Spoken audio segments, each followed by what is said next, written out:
the one in, one out policy. Absolute shambles. 3 days of basically no one being able to be deported, all the legal loopholes being used. Shabana Mahmood, the new Home Secretary, saying that these immigrants are basically, making a mockery of our laws, when in fact actually it's human rights lawyers and the refugee charities who are being often paid and funded and supported by the British government who are making a mockery of the British people. But astonishingly, this morning we understand, well, the French government has told the Telegraph that one of the illegal migrants who arrived and was detained in early August has actually been deported to France. I know, I'm as surprised as you are. Let's talk to Tom Jones about that. No, not that one. A research fellow at the Centre for Migration Control. Good morning to you, Tom. Morning, how are you? Very well indeed, Tom. I mean, are you as flabbergasted as we are that one migrant has actually been deported in the one in, one out deal? I genuinely am flabbergasted. I think it's absolutely crazy. Presumably, it's just a very disorganised migrant who, didn't get access to the government-backed charity funding that would have enabled him to get out of this scheme. Yeah, exactly. He obviously didn't get to talk to Bail for Immigration Detainees. They bid, a charity that's got 400k money from comic relief donations from ordinary people, and is actually recommended by the government website to be someone, a notebook produced by them, providing legal advice to people in detention. So actually telling them how to write a letter to claim that they can stay. I mean, amazingly, this one migrant didn't get the memo. It's absolutely crazy. Why are we paying these charities? This is what we're paying them for. We're paying them to defend these people. They've often got government money. Exactly. You mentioned the 400,000. You also forget that these charities get charitable tax relief for their actions. They are essentially political campaigning organisations that, through the Charities Act 2011, are allowed to campaign on explicitly political grounds and benefit from vast amounts of taxpayer cash and tax relief. It is absolutely insane that we allow this thing to happen. It really is mad. And it's a bit rich, isn't it, for the new Home Secretary from a party which has basically fought tooth and nail against, the Rwanda deal, which certainly had its faults under the Tory government, is now saying, oh, isn't it outrageous that the same lawyers and charities and NGOs are doing exactly the same to our policy?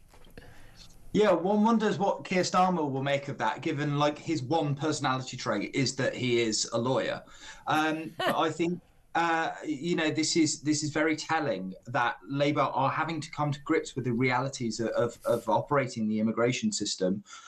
One of the previous one in, one out migrants was stopped. He was an Eritrean. They said he was not a victim of modern slavery, which he had only just discovered on the eve of his deportation. Hey, look, it's an easy thing to look. You might forget that. That's an easy thing. I'm forgetting, to buy milk on the way home sometimes. Forgetting you were a victim of modern slavery. Easy mistake to make. We've all done it. We've all done it. We've all done it. I mean, but it is laughable, and we are laughing at it, but it's actually very serious. These are, brigades of young fighting-age men, often without ID, coming from countries with no idea who they are. They turn up here. We're paying a fortune for them. And largely, this guy who got deported was actually Indian, so it'd probably be easier to get rid of him.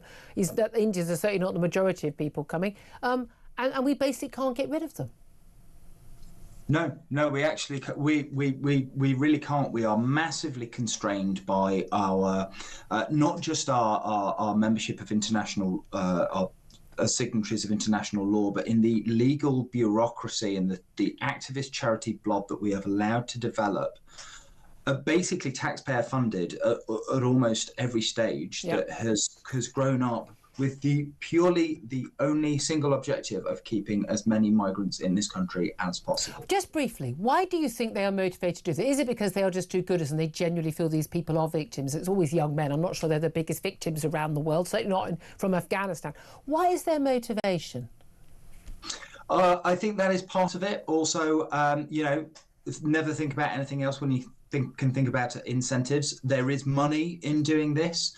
And also, I believe under the law, law firms are required to do a certain amount of pro bono work, and this counts as pro bono work. Yeah, I mean, again, but but they don't get paid for it, but we're paying for the whole process anyway, because the British, government lawyers end up having to fight this, and they're paying the judges' wages and all of that. I mean, do you think we're going to end up seeing more than one being deported? Because I think when we were talking about this policy thing, how miserable it was if there were only 50 who were going to be deported a week. We didn't actually think it would only be one a week. I mean, literally one person.